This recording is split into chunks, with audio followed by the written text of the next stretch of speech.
librement. Il y a le port là-bas. On peut faire le tour du port. Il y a un petit pont ici pour traverser. Ouais. Et l'ancienne manufacture des tabacs. C'est très joli aussi. Vous pouvez vous promener librement. C'est gratuit. Ok, alors c'était 11, 12 et après, le port et la recommandez. manuf. Voilà, tout à fait. Ok, excellent. Alors, je prends ça. Ok, parfait. Est-ce que vous parlez anglais ou allemand?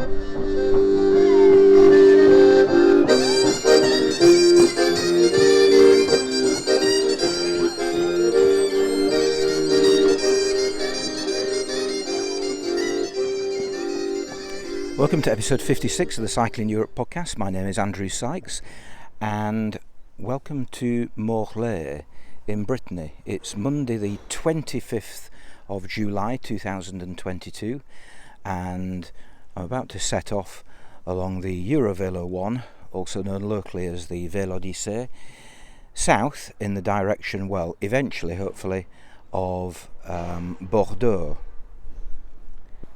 I've spent the weekend, well, Saturday and Sunday, in Morlaix, especially yesterday. I'm standing in the place where actually there was a big festival of everything Breton. It's called the Place Allende, and the music that you just heard was music that was recorded yesterday afternoon. So there you go, a real bit of Breton culture. Now they're just clearing up, as you can probably hear in the distance. It's still quite early in the morning, only about 8 o'clock. My route is just one or two streets away. I don't really know too much about the route. I haven't looked into it in too much detail. I do have history with the EuroVelo one, the Vélodyssée, because back in 2015 when I crossed the border from Spain, I followed the EuroVelo one all the way up until La Rochelle. This year, 2022, 7 years later, I'm going to be doing the other end, well, nearly the other end. It actually starts up in Roscoff, where the ferry is. I'm not going to go up to Roscoff. I'm going to join the route here in Morlaix and then head south, initially in the direction of Nantes and then in the direction of La Rochelle. And basically, that will be the point where if I continue, I'll be retracing my steps from 2015. My current thinking is probably to take a train from La Rochelle down to Royan, which is right on the end of the Gironde estuary, and then cycle down to Bordeaux from there. At which point I'll pick up the Canal de la Garonne, but that will be another podcast altogether. So this podcast is going to be all about cycling along the EuroVelo one, the Vélodyssée, from Morlaix down to La Rochelle. It's a bit of a grey day. When I watched the weather forecast last night on the TV in the hotel where I was staying, France was covered in sunshine and good temperatures for cycling, apart from one little corner, and you can guess which little corner it was. It was, of course, the corner of Brittany, but hey, I suppose that is probably part and parcel of what Brittany is. It has its weather, just like its name, inspired by its friends to the north, i.e. the people and the weather that we experience up in Britain. Right, those gulls are calling. Perhaps they're calling me to get on my bike and start cycling. So here we go. Today's destination, a relatively short ride, I think. There's a camping municipal a bit further south at a place that begins with Calais and then has got another bit on the end which I've forgotten. That's the plan for today. I think it's along a greenway initially, and then after today I think we're probably going to be joining the Nantes-Brest Canal. Don't know too much about it. We'll find out over the course of the next few days. On y va!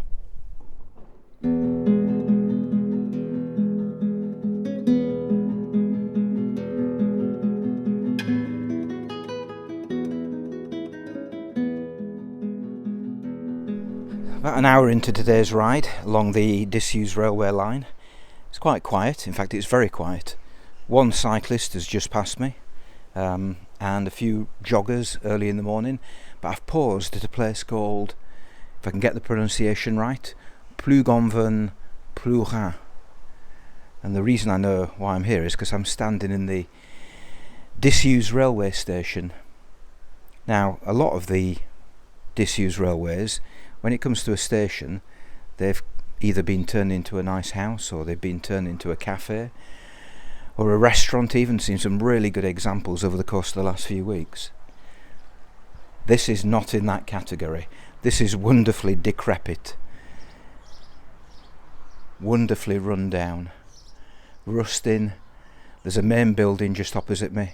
Presumably once the railway track, or 2 railway tracks perhaps, ran between me and the building, and then there's another smaller building, and I'm standing underneath that. Rusting iron rafters, graffitied. This has certainly not been changed into a nice little posh cafe for cyclists like me. There's even an abandoned IKEA Pohang chair, and there's an amazing chalk drawing. It is graffiti, but it's beautiful, of an eagle carrying what looks like a football off into the distance.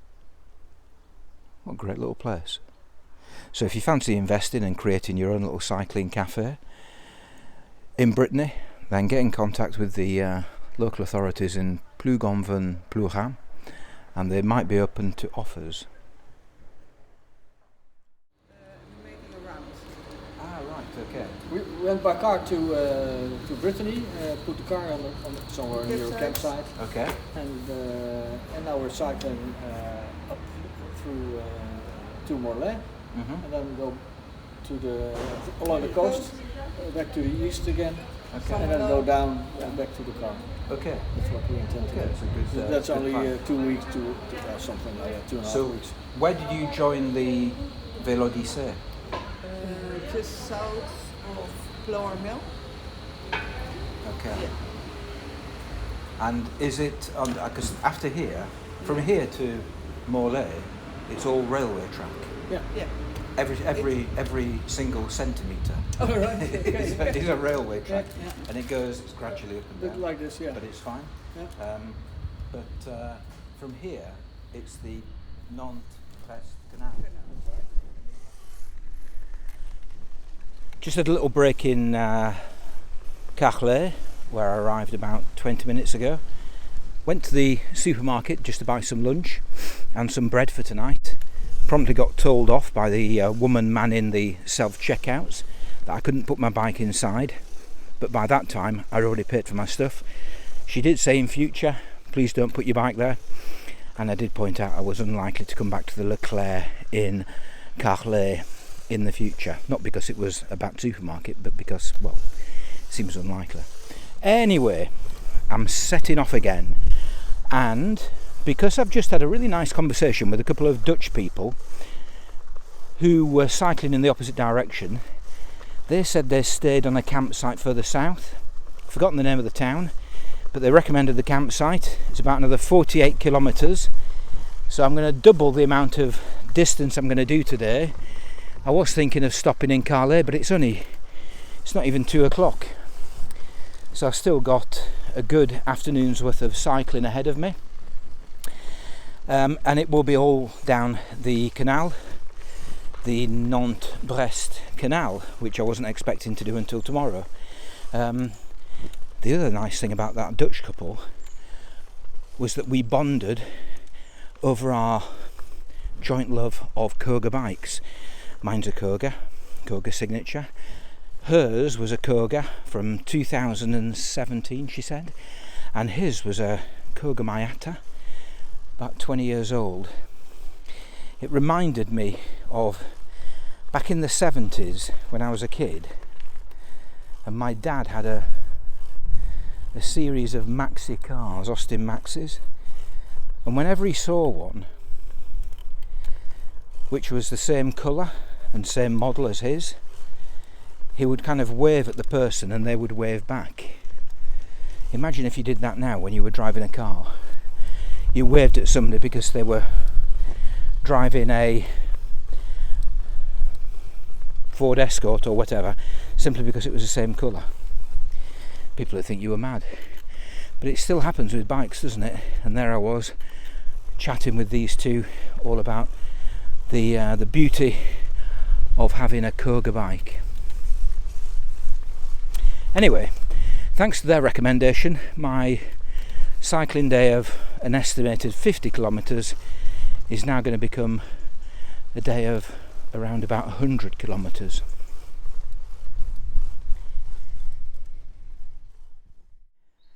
And I found it, the Nantes-Brest Canal. Turned a right angled corner, come under a bridge, and for the next, well, I don't know, 100, 150 kilometres, I'm going to be following a canal rather than a railway, which is a bit of a novelty after, you know, so many disused railways over the course of the last 1,000, 1,200 kilometres. I'm looking forward to it.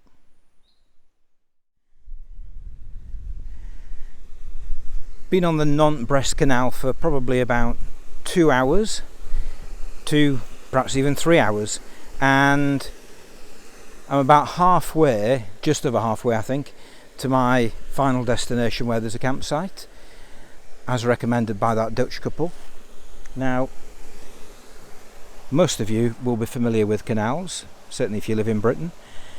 This is pretty similar in terms of what we're used to back in Britain, but it's on a slightly bigger scale. It's a lot wider than most canals. The lock system, well, it's a bit more heavy duty.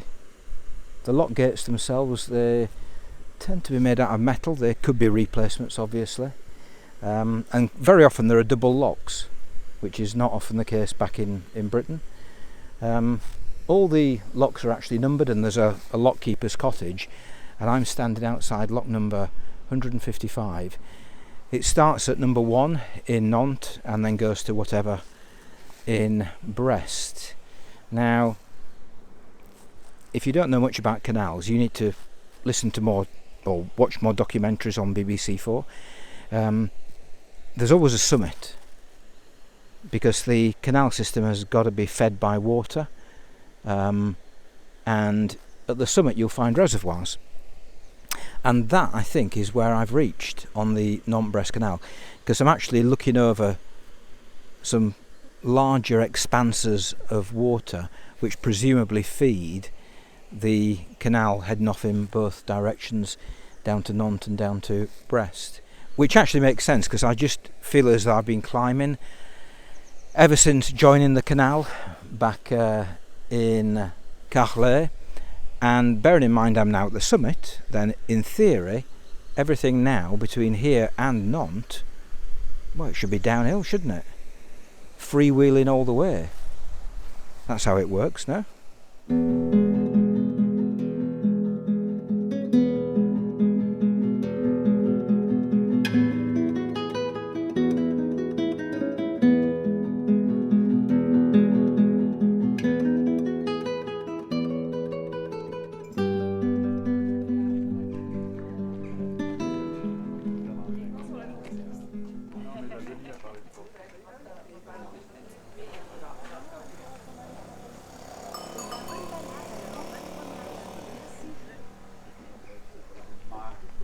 Tuesday morning.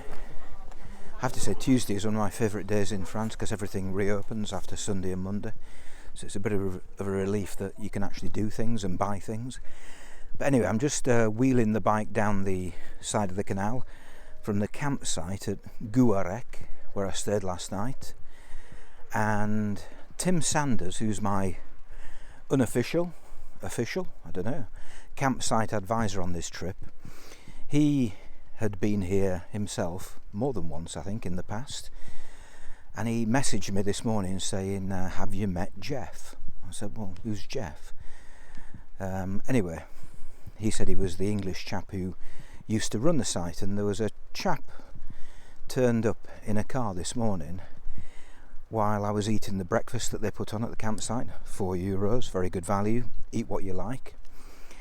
And I said, are you Jeff? And he said, yes, he was.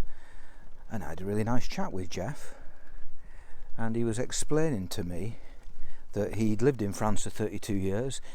It used to be a municipal campsite here, but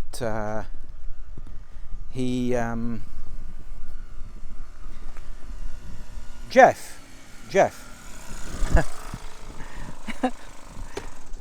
sorry,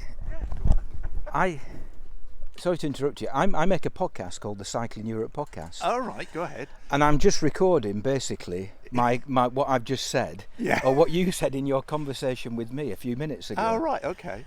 Have you got 2 minutes just to chat to me? Yeah, so sure. would you mind just explaining, or rather, could you start by introducing yourself? Oh, right, okay. I'm Jeff Husband, and I've been running a company called Breton Bikes for 32 years now, offering cycle camping holidays in Brittany. But you also now run the campsite here at Gouarec? Yeah, for the last 6 years we've taken it over and turned it into a cyclist campsite. Well, I'm going to say it is very, very cycling friendly. Yeah. So what have you done to make it cycling friendly? Well, you know what it's like when you arrive at a campsite and there's no cover and there's no plastic chairs or anywhere to sit or stuff like that. Well, we've got all that, but we've also put in a kitchen or 2 kitchens for people. There's loads of covered spaces, and I do free maintenance for people most of the time. Carry spares and stuff like that. So yeah, and you put on that cracking breakfast, which was very popular this morning with the cyclists. Yeah, well, we're not really a cafe, but we just lay out loads of stuff, and for €4 you take whatever you want. You're probably breaking lots of French health. Oh, absolutely. Well, I think this is why we do it this way, is sort of a way around it, because in a way we're acting as a shop, because we don't serve anybody. Yeah. People just help themselves, so therefore we're not serving. Yeah, so we're not a cafe. Very clever. Yeah. Well, it was a fantastic breakfast, and it's going to take me a few hours to work that off. And the other thing that we were talking about earlier is the canal. Yeah. Because one thing I mentioned on this podcast a while back, or yesterday when I was recording, is that it just seemed very, very quiet of traffic. And you were explaining to me why there is no traffic here. Yeah, the canal was built about, off the top of my head, about 1836, I think it was opened, and it was the last canal built. And then the railways came within sort of 20 years, took a lot of the traffic. But the big thing was in the 1930s they built a dam here because it wasn't used that much. They built a dam, so it's broken in the middle, so it can't carry traffic from Nantes to Brest as it did before, and it sort of fell into disrepair beyond Pontivy, and beyond the dam, and it's always struggled with its water supply. It's such a huge engineering feat to get it to go over well over 1,000 or up to 1,000 feet. It's there just isn't enough water. So even in the 1850s, they closed the canal in summer. But you were saying that they are trying to encourage some traffic, some tourist traffic, presumably. Yeah, they're redoing quite a lot of the locks, so west of the Lac de Gourladan now, you can go about 10-15 kilometres, but then they'll start to hit low bridges and things like that, which make it more complicated. So I think we're probably getting to as far as it's going to get from the lake. And obviously the Vélodyssée, the EuroVelo one, passes or uses a lot of the Nantes-Brest Canal. Yeah, it takes a big chunk of it. So you must get a lot of passing trade just by people thinking, oh look, there's a campsite. Yeah, and the V6 as well. So we're actually at the crossroads between the Vélodyssée and the V6, which runs Lodiec and sort of due east, whereas the Vélodyssée takes you down the west coast. But you were also saying that you think it's a pity that people don't have the opportunity, if they stick rigidly to the EuroVelo one, the Vélodyssée, they don't have an opportunity to discover perhaps other bits of Brittany. Yeah, it's it obviously attracts people to the area, but one of the problems is loads of people have guides and maps and they just show the cycle routes. It's like a narrow strip. And you don't realise that off the canal there's fantastic little country lanes with nothing on them that go village to village to village. And the canal is fantastic, but for a cyclist like you and me, sometimes it just gets a bit, you're in the same position on the bike, You pedal. There's none of that sort of up and down rhythm, getting a rest, getting pumped up a hill and things like that. So I'd like to encourage everybody to go, get a Michelin map and go a little further afield. Don't be frightened to dive off.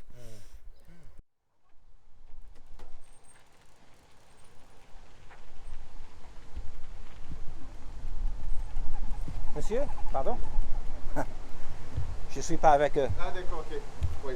C'est quel immeuble là? C'est une abbaye. Oui. Et l'abbaye de Bon Repos, voilà, du site ici. Et c'est fermé? Non, on pourrait penser que c'est en ruine, mais en fait ça se visite. Je vais vous montrer. Derrière la façade ici, vous avez toute une partie qui a été rénovée. Ah oui. Il y a des expositions d'art contemporain, okay. Et puis un peu sur l'histoire de cette abbaye. Et est-ce qu'il y a un son et lumière? Parce qu'on voit des Oui, des exactement. Vous avez deviné. Il y a un son et lumière en août. About 30 kilometres into my day, which has most of it been on the canal, the Nantes-Brest Canal. We now know why there's no traffic, and in fact the bit of the route which takes you away from the canal is where it no longer exists, because it's been flooded by the lake, and it takes you just into a wooded area just above the lake, and you can look down upon bits of it. And at the end I just double back on myself for a few moments just to go back and see the dam. Not the greatest of dams in the world. In terms of the cycling, again it's pretty good. A bit rougher on this section I'm on now. I wonder if I've moved into a different département or even a different region. I wonder if I'm out of Brittany yet, because I've certainly left the Côte d'Amour. So it could be that I'm now in the region of Nantes. But it's like a cycling superhighway, the Vélodyssée. Very, very busy. Loads of people constantly saying bonjour to people. Not everybody responds, but we've been there in previous podcasts. And I've just had some excellent news this morning.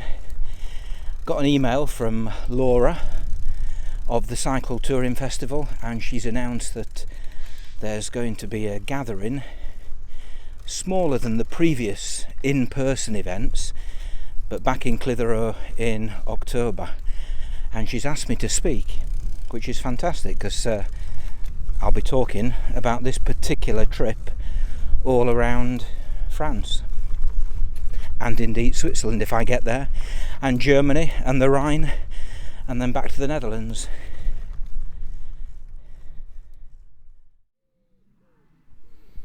Can you hear that? It's kind of, I'm not sure what kind of music that is, or whether it's Breton music. It's kind of almost an Asian twang to it, but I can hear it loudly and clearly from my tent here in the campsite at a place called Royan. Didn't actually make it to my intended destination of Josselin, for no better reason than the fact that when I was cycling down the canal earlier, it was about 4:30, 4:45, there was a campsite and it looked quite busy with cyclists, so I thought, I'm just going to try and get in here, and I did, without any problem whatsoever, which is where I am now. It's a nice campsite. Some strange noises though. Not just the music, there's also what sounded like a helicopter taking off earlier, but I couldn't see a helicopter taking off. There's a busy road somewhere. Again, don't know where it is. Perhaps I should just get out Google Maps and have a look. It'll probably answer most of my questions. But I do hope that music doesn't go on too long. Whew. Anyway, still on course, I think, for 2 more days to Nantes, and then, and then what? Keep going until La Rochelle, I suppose. But before I hit the sack tonight, I'm just going to try and work out where to stay tomorrow, somewhere halfway between this place, Royan, and Nantes.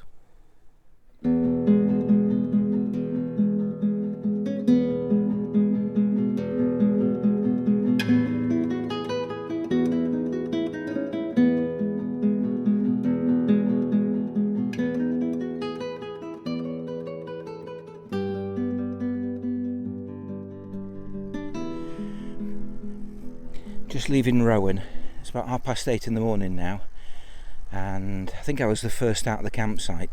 I can't deny there's a competitiveness in me that when I stick my head out of the tent at 6:30, 7 o'clock, I do think, I'm going to be the first off this campsite. And I think this morning I was. Sometimes I am, sometimes I'm not. Yesterday certainly I wasn't, but nobody was because of that breakfast put on by Jeff at the campsite back, well, wherever that was. Now, it's a cool morning. In fact, it's quite cold. I don't mind that because there's a blue sky, sun shining, and I know that within the next couple of hours it's going to get a lot warmer. So I can put up with a coat for the time being. Had a nice little chat with a couple of guys in their 50s, late 50s. They said they were off to a criterium. I thought, God, aren't you a bit old for a criterium race? But then, when I went to the little supermarket in the town, I did see a poster for the Semaine Fédérale, and I wondered, I wonder if it's part of that they're going to. The Semaine Fédérale is a big event in France every year, and it's aimed at cyclists. It's for cyclists, and it involves lots of rides and things like that. I think it's a bit like the Cycle Touring Festival on speed. But yeah, so perhaps they were going there. Where I'm going today, well, I'm not exactly 100% sure. I'm about 160-70 kilometres from Nantes, and I want to get there in the next 2 days, so before the end of tomorrow, which is Thursday. Oops, just while I negotiate some gates. I'm about to hit the sunshine as well. So 2 decent days of cycling should do it. 80 kilometres should do my journey to Nantes pretty well. Don't know where I'm going to be staying tonight. I'll find something. There's a town called Royan, which is about halfway between here and Nantes. So that is probably, well, somewhere around there is going to be where I'm staying. And then Nantes tomorrow. Although whether I'll actually go through Nantes is another question. When I spoke to him yesterday, Jeff, him of the big breakfasts, he was saying that there's a little ferry that you can take a bit to the west of Nantes, and that might be a better option because I don't fancy cycling through another big city. Although that would mean then finding accommodation somewhere on the west side of Nantes. You can probably guess I'm still thinking about these things. It's the beauty of not having a plan. You can just kind of make it up as you go along.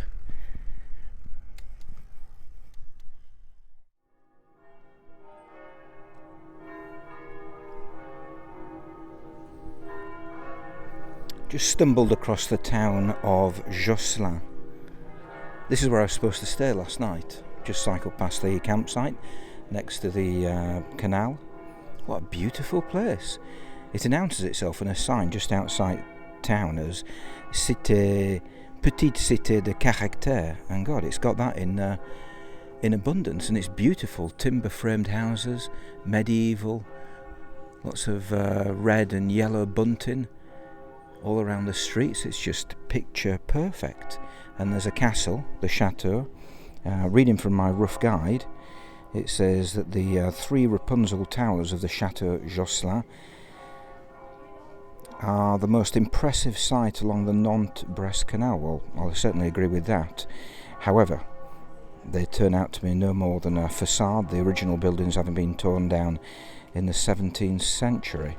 It's owned by and this is interesting, bearing in mind that I stayed in a town called Royan last night, it's still owned by the Royan family, which used to own a third of Brittany.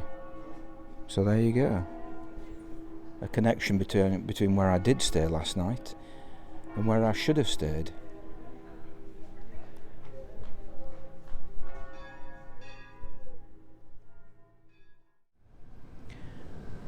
Josselin was beautiful, just as the rough guide said. I could have spent hours there just wandering those streets, but I had to move on. Now, in terms of the cycling, it's kind of been split into 2 parts. Before Josselin and after Josselin. Before, it was really beautiful canal, very, very nice, but gradually after Josselin, heading in the direction of Redon, the canal itself became a bit more, well, average, mundane, run-of-the-mill. And it got me thinking, what should I do? There were a couple of campsites in Redon I could have gone for. Cycled past one of them. It was still quite early in the afternoon, only 2 o'clock. Kept going. Redon had a decathlon I needed to visit to get some gas. And then when I got to Redon, I just noticed on my map that the train line goes from Redon to more or less where the ferry is that Jeff husband, remember him, recommended that I take that little ferry to avoid going through Nantes. And there's a train that could get me there. Redon, it was okay, but nothing as nice as the rough guide had said. So I wasn't going to hang around there very often.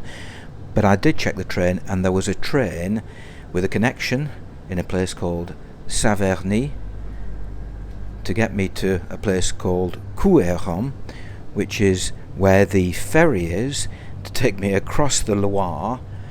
And then, looking back at the notes that Tim Sanders had sent me, he told me about a campsite that he'd stayed on not far from there on his second night cycling down the Loire. Gave them a ring. Yep, no problem for tonight. Might be a bit late. Reception closes at 7. It might be a bit later after that. But that is what I'm currently doing. And I'm now in Saint-Nazaire, waiting for my second train to depart. So yeah, change of plan, but it does move me on significantly from where I was last night.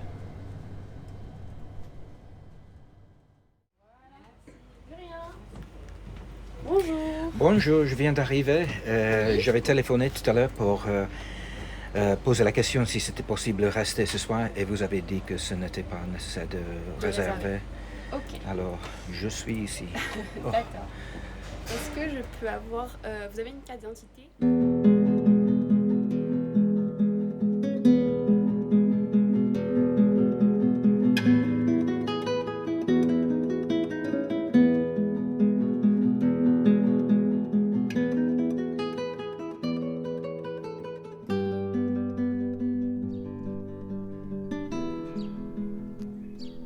It's Thursday morning, it's 8 a.m. That plan worked perfectly. Got my second train and then arrived for the little ferry, well, little, it's quite a sizable thing, across the Loire. They were within seconds of pulling up the ramp, but I managed to get on, so my timing was perfect. It wasn't the last ferry of the day, but it did mean, or it would have meant, that I would have had to wait another half an hour, 3/4 of an hour, which would have eaten into my evening. And then followed a, well, nearly 20-kilometre cycle just to the south of the Loire, along one of what must be surely France's straightest, longest roads, into a west wind, but I didn't care because it meant that I got to the campsite at 7 p.m. last night. Campine du Migron, it's called, just to the south of the Loire, about 25 kilometres to the west of Nantes. And my journey continues in the Vendée. I'm in a new region, which is great. Brittany was fantastic, but it's so nice to be in a different place. It feels very, very different. Feels very flat, which it is. And, well, today's plan is to head along the Vélodyssée, still heading along the Vélodyssée. For a while this morning I'm also going to be on EuroVelo 6, the Loire à Vélo route, which obviously follows the Loire River, and then I'm going to be turning left down the west coast of France. No idea where I'm going to be tonight, but I'm delighted to be here, and my journey has moved on, which is good. Am I still on time? On schedule? I don't know, it's playing on my mind. I don't know whether I am or not. I looked at the map of France yesterday and looked at how far I'd gone and how far I had to go. I was a little bit concerned, but we'll see.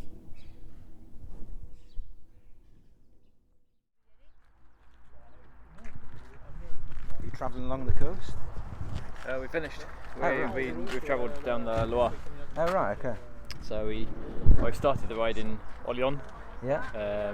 We got the New Haven Dieppe ferry, train to Paris, spent a few days in Paris, and then the train out of Paris to Orléans, which is on the Loire, and then we've done the last, whatever it was, 600 kilometres of the Loire.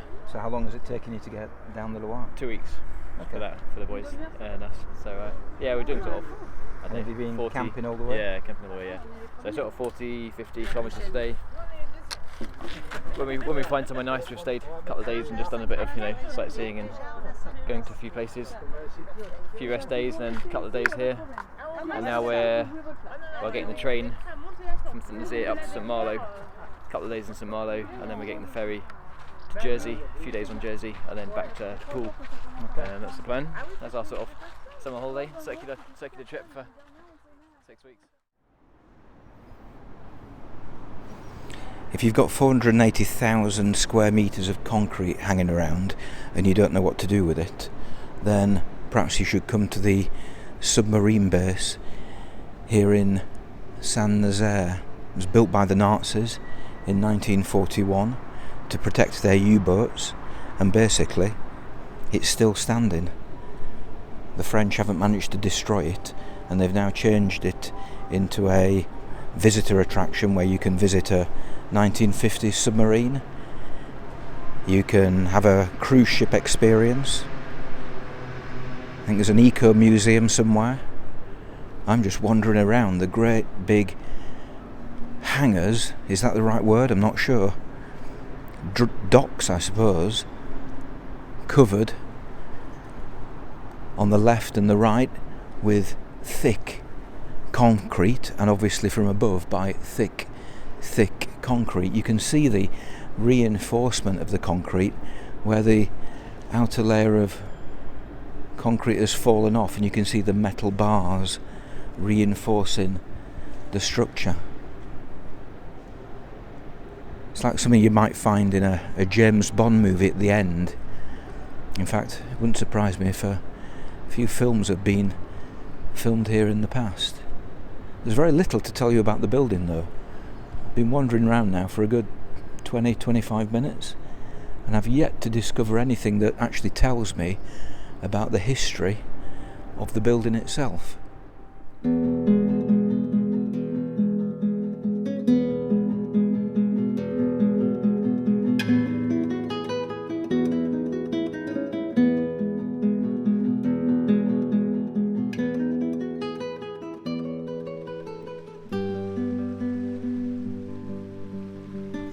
That's the sound of the waves gently rolling onto the beach just next to the campsite called Camping-la-Goélette, which is halfway between the towns of La Bernerie en Retz and Les Moutiers en Retz.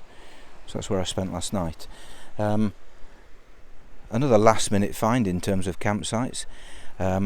I did try a 4-star one yesterday because I got really tired mid-afternoon, but they wanted to charge me €52 for an emplacement for a pitch, so screw that. I'm not going to pay. I think that actually gave me more energy, thinking, hey, come on Andrew, be sensible. You're not staying in a 4-star place when you've just got a tent in yourself and paying those kind of prices. So it energised me and I kept going, and 5:30ish, I'd found myself a little 2-star place here called Camping-la-Goélette. Now, today's plan is basically the same plan as yesterday, just keep going south on the Vélodyssée. I have, however, I should have perhaps done this yesterday or the day before, I've identified 3 2-star campsites which are further down the coast, and hopefully one of those 3 will be the ones that one of the ones I'm going to be using tonight. If you hear people heavy breathing, it's not me, it's the joggers who are making the most of the nice cool morning. There's barely any wind, it's quite a grey sky, not many patches of blue up there, you can see one little bit there, but I don't mind that. It's nice if it's nice and sunny later, but in the morning, clouds, that's fine by me.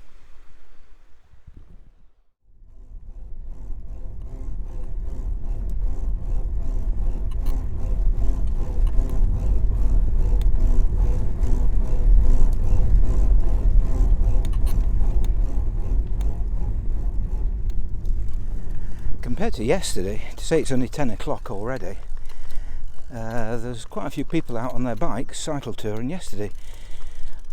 I almost kind of thought that people had just given up on the whole idea after being really busy until getting to the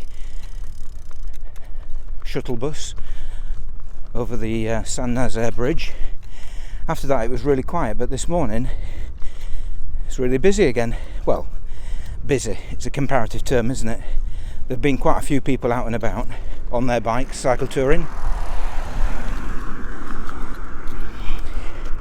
and quite a few fast drivers on these straight long Vendée roads, because that's where I now am. I'm officially in le département de la Vendée. I always think of the Vendée as just a region of France, but it isn't. It is one of the 96-7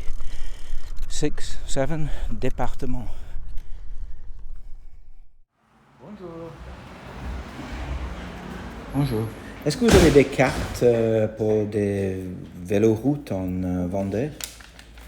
Alors, là, ça va être seulement sur notre territoire. Ouais. Donc vous avez des boucles en rouge, en vert. Donc ici on est là. Oui, mais je vais bientôt quitter, je crois, parce que je suis la Vélodyssée. Oui. Alors, après... Est-ce que vous avez quelque chose pour tout le département? Bah alors, après oui. Alors attendez. Hop. Oh, ok. Ici, donc on est là, et puis donc vous avez toujours le tracé ici. Friday evening, 9 p.m.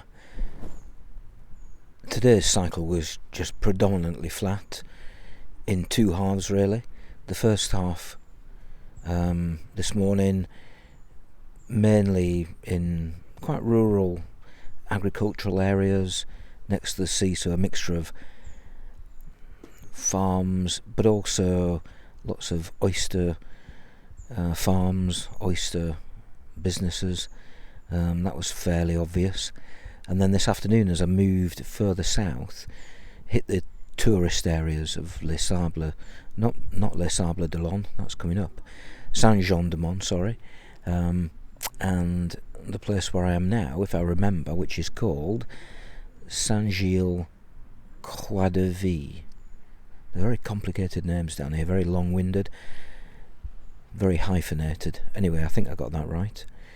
And a lot of it was through forest near the sea, the Forêt du Pays de Mont, I think it's called, which was very reminiscent of cycling back in 2015, coming up through Les Landes, the bit that now you can't go through because it is all closed off because of those fires.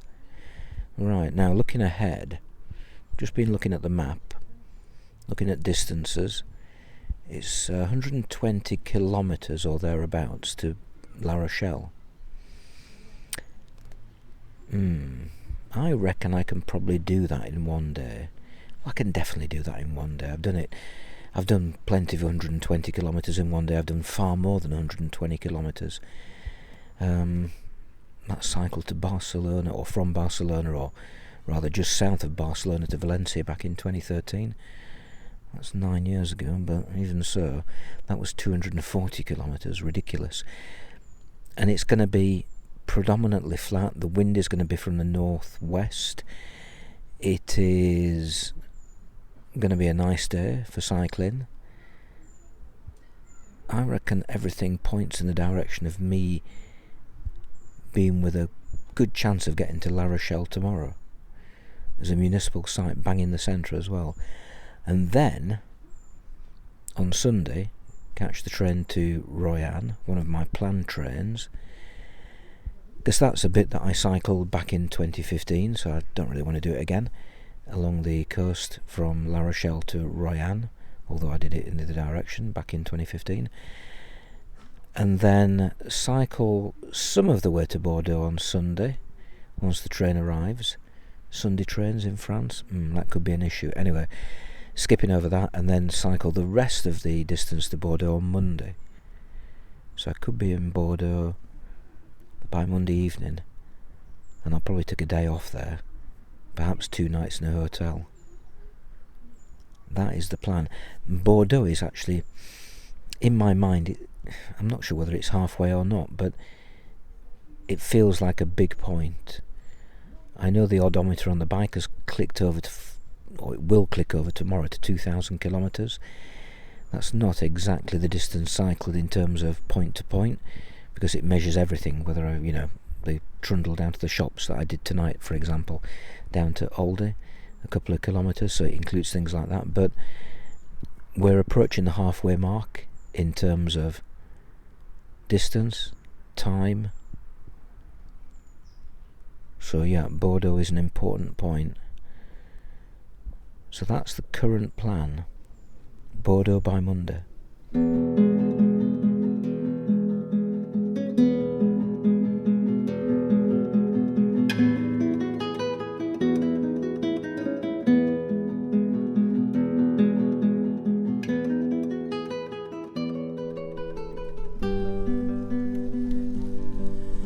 And I'm off.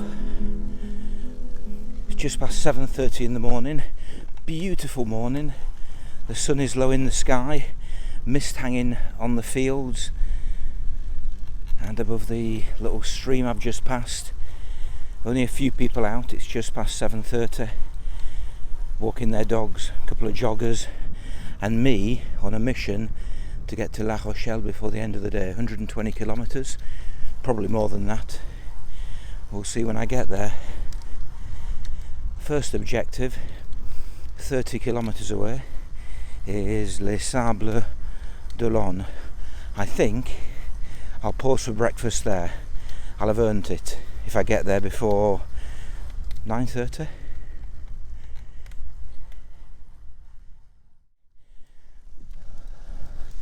Cycle track is really well designed, sometimes paved, sometimes, as it is at the moment, just on a solid, non-paved track through the woods, through the forests. If you're a jogger, a cyclist, somebody who's into the open water, swimming in the sea, even in the middle of winter, no doubt, surfing, it's not without its challenges. Obviously the road, the cycle track goes up and down over the dunes, as you can probably detect, and down again. It's actually very, very warm as well in the sun. Nice thing about being in the dunes, in the forest, another hill, is that it's nice and cool, shaded by the trees, of course. About halfway to Les Sables d'Olonne. The other thing I'll try and do when I get there, apart from grab some breakfast, is to book the train for tomorrow. There is a train from La Rochelle to Royan tomorrow, but it's in 2 parts, and the availability was looking pretty tight. Didn't buy the ticket last night, but I think I'll buy it when I get to Les Sables d'Olonne. Hopefully they're still available now that I'm actually en route and have the intention of getting to La Rochelle.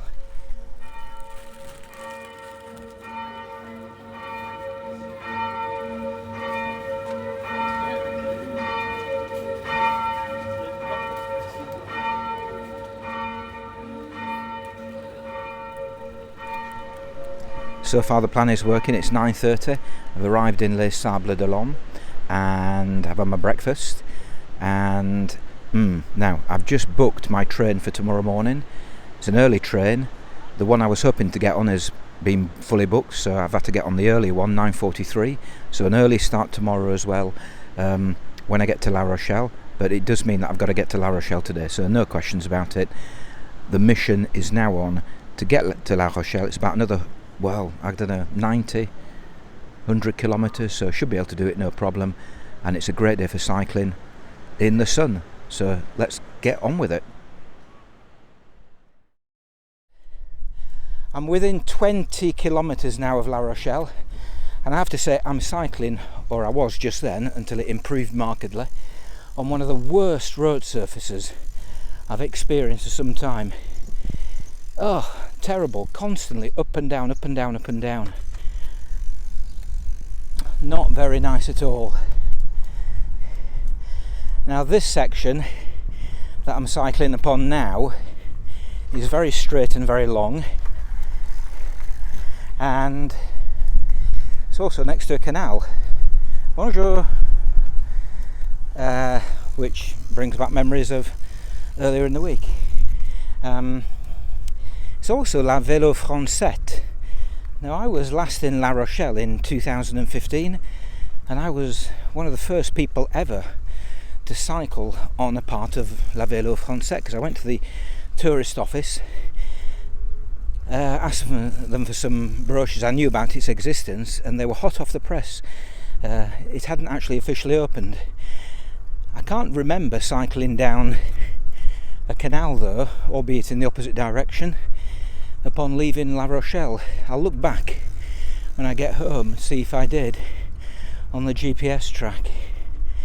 It may be that in 7 years the route has been changed, but hey, right. Well, I'm hoping to be in La Rochelle and at that campsite, seeing if they've got a space for me by 4:30 at the latest. Oh, and thank goodness the improvement in the road surface has been maintained.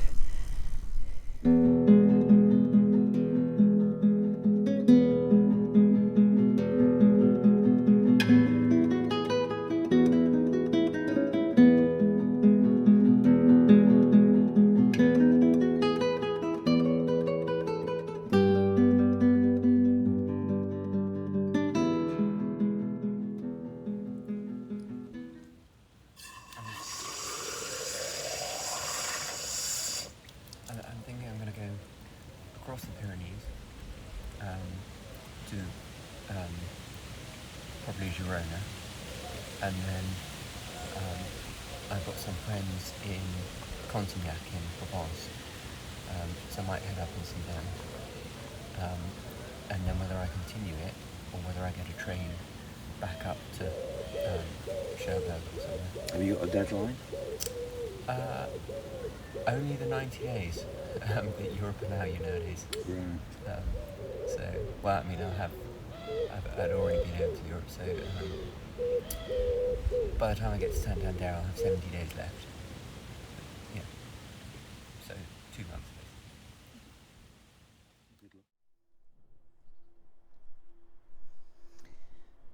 Now, fortunately, when I arrived in La Rochelle yesterday afternoon, there was a place at the campsite, although later in the afternoon, in the early evening, when I came back, after having a little wander down to the town, it did say that it was full, so it was a close-run thing.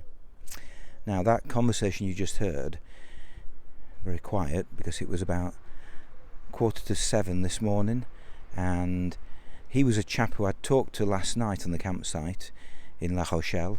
He's from Salisbury, and he was heading down for a wedding to Saint-Nazaire.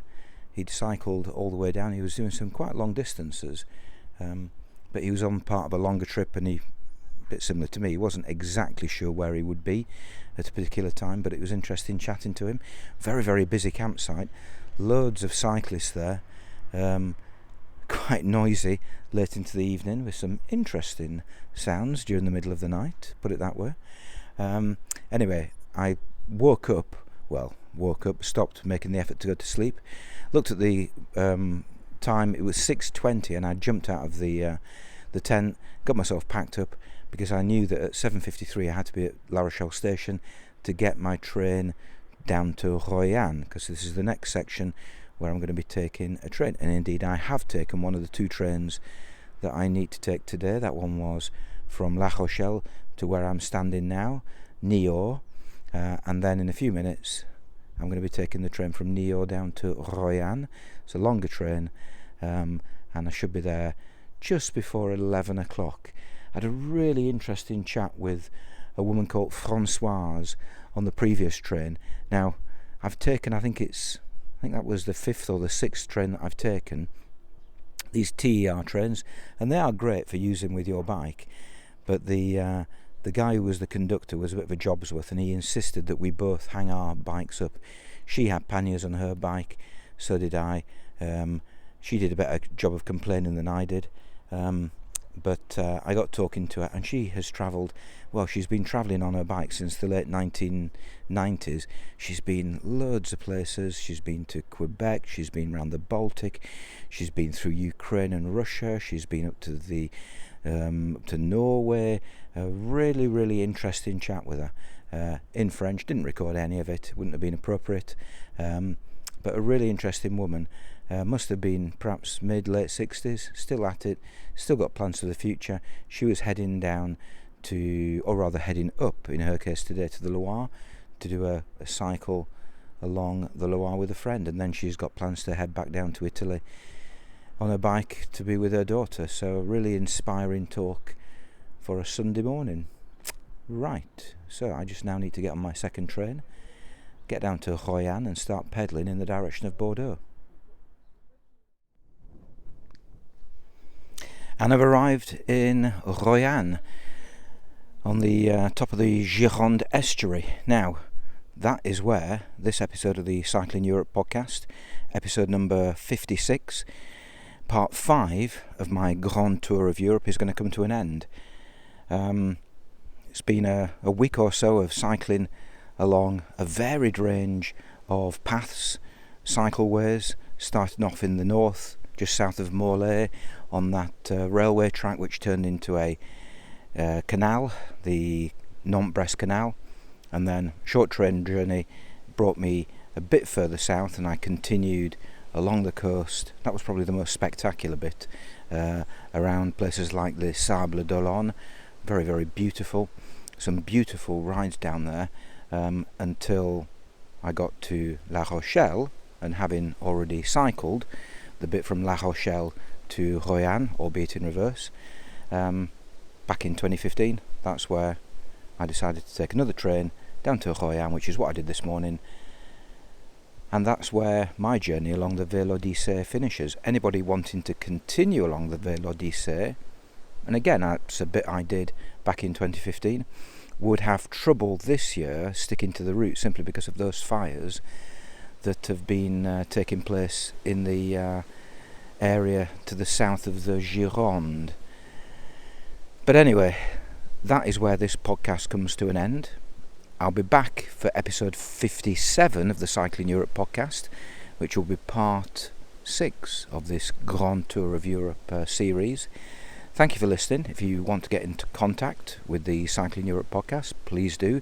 You'll find all the contact details at cyclingeurope.org/contact. And if you'd like to support the podcast or the website or my travels, then please feel free to do so. It would be delightful if you did. And you can find all the details there at cyclingeurope.org/support. I keep forgetting to mention him, but thank you for the music to Rob Ainsley. Very much appreciated. Helps puts the stitches the bits of audio together, so that works really well, I think. So thank you for that, Rob. You did get a mention in this podcast, and I shall be back in a week or so's time telling you all about my cycle along le Canal des Deux Mers from Royan, Bordeaux, along the Canal de la Garonne, along the Canal du Midi, to Sète on the Mediterranean coast. That is my next destination, and this time I don't think there'll be any train rides. I'll see you then. Happy cycling.